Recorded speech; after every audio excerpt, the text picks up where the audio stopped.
The Virginia governor's election is one of the most compelling in the country, and it's only a few weeks away. Why aren't Virginia citizens excited to vote?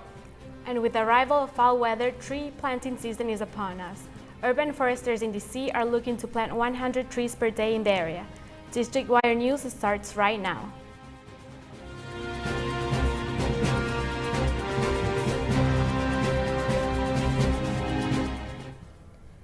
Good afternoon, I'm Kristen Bravo. And I am Manuela Mejia. President Donald Trump says he wants to cut the Iran nuclear deal treaty. He lifted sanctions in Iran in exchange for limitations to their nuclear program. President Trump says Iran has not held up its side of the bargain and that the deal itself is too lenient. Today I am announcing our strategy, along with several major steps we are taking to confront the Iranian regime's hostile actions and to ensure that Iran never, and I mean never, acquires a nuclear weapon. The European Union says the deal cannot be renegotiated and that Iran is doing just fine. The U.S. ambassador to the UN, Nikki Haley, says that the U.S. will stay in the deal despite Trump's comments. Firefighters are making progress in controlling the wildfires in Northern California. Authorities say the fires are about 60% contained. It's been a week since the fires started, and the extensive blazes have killed at least 40 people. California Governor Jerry Brown says that although the fires have declined significantly, firefighters should continue their efforts to resolve the problem. President Trump and Senate Majority Leader Mitch McConnell are set to have a meeting in the White House today to discuss tax reform. Trump has criticized McConnell in the past for failing to complete his agenda items. The two risk losing tax reform if their budget isn't completed this week. Other topics that will be discussed include hurricane relief and victims of the nuclear deal. Today is the last day to register for Virginia governor's race that will take place on November 7th. It is one of the closest races in the country. Jasmine Alves reports. Seems like we just had the presidential elections, but the deadline to register to vote for the November general elections is today. In Virginia, you must register to vote in order to put in your ballot and meet the following criteria. Be a U.S. citizen, be 18 years of age or older, be a resident of Virginia, and if convicted of a felony, have voting rights restored. You are able to vote in person, online, or by mail, and you can find where to vote on the Department of Elections website. Many Virginia residents believe that voting is a right that everyone should exercise. Voting is always important. It's your right to vote, and you have to exercise that right. If you cannot make it, it is possible to request an absentee ballot. This form covers everything from disability and illness to pregnancy. This general election will be voting on the next governor, lieutenant governor, and attorney general. But officials are expecting a lower voter turnout. But I just know there's not as much interest in local elections, which is a shame because these are the people that make our decisions on our level. From District Wire News in Virginia, I'm Jasmine Alves. A white supremacist group is sending a message to immigrants and their lawyers. Identity Europa had an anti-Dreamer banner outside the American University Immigration Lawyers Association office.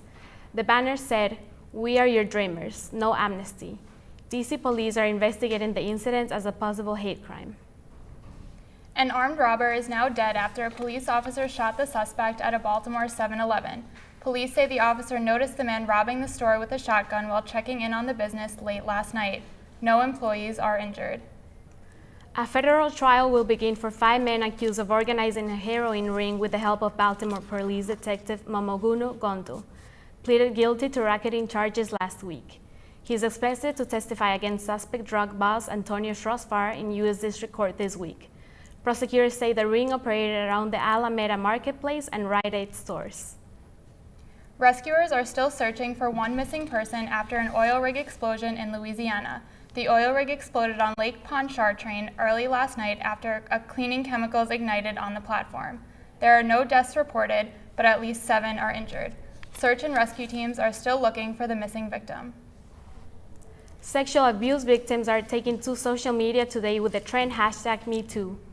Actress Alyssa Milano started the trend as a response to the Harvey Weinstein sexual abuse scandal. She encouraged sexual abuse survivors to use the hashtag to show many people are affected by the abuse. The hashtag was used by over 200,000 Twitter users and 80,000 Facebook users. With the opening of the DC Wharf, the district is adding a new type of transportation, water taxi. Let's take a look with our reporter Courtney Rosen. The Wharf is DC's newest outdoor destination along the southwest waterfront. Once it's fully open, somewhere between 12 to 15 million people are expected to visit each year. It promises luxury apartments, fine dining, and entertainment, but lots of more people and traffic. Traffic is terrible. Mayor Muriel Bowser announced 2 new transportation options last week for getting to the Wharf: the water taxi and a shuttle bus. The water taxi picks up in Alexandria and at 31st and K Streets in Georgetown. You can also get to the $2.5 million development riding a bus, taking Metro, or pedaling a bike. For those that choose to drive, there will be less than 1,000 parking spots available. Expect lots of people, expect lots of pedestrians, obey the traffic control officers, the police officers that are controlling the intersections, and just be wary that there are lots of different modes by which people are arriving. The Department of Transportation is asking visitors to use its app, named District Wharf, to monitor transportation options. Metro and Muriel Bowser are also exploring adding a new route to the Wharf. Easiest way to get here if you're an actual Washingtonian from the area in the DMV is the train. If developers have their way, the new area will drive thousands to the venue, but district officials will have to figure out how to curb the traffic. Courtney Rosen, District Wire News. A smartphone app is changing how DC residents buy the morning paper and help the homeless. The new app gives customers an easier and faster way of buying the paper. And being a sports fan in DC has not been rewarding in recent years. We take a look back at the Nationals' first round loss and look forward to the Wizards season when District Wire News continues.